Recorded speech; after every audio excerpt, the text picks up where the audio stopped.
Sir, sana may tutorial ka niyan.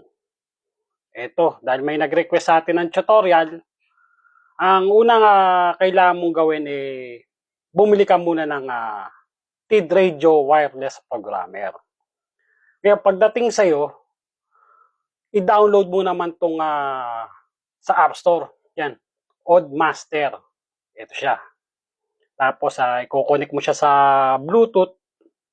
Isa akin yan, naka-connect na. Tapos, itong device, turn on mo siya, saka ilalagay mo siya dyan. Okay?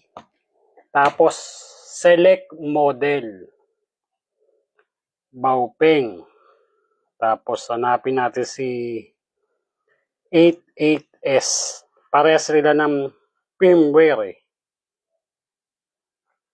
Yun. Pag na-connect mo na, click mo yung read. Yan o, nagre-read na siya o.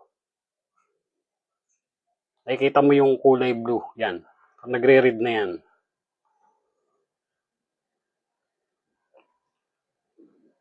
Lalabas ngayon dyan yung mga frequency.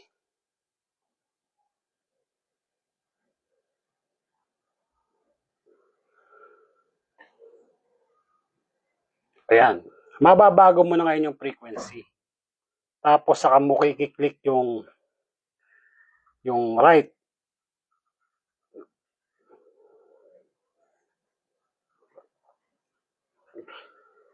Ayan o. Upload completed. Diba? Madali lang siyang gamitin. Napaka-basic. Oh. Ngayon, mayroon na akong tutorial. Sabihin nyo na lang kung ano yung mga model ng radio nyo para tingnan natin kung pwede rin siya sa TID radio. 73 and mabuhay.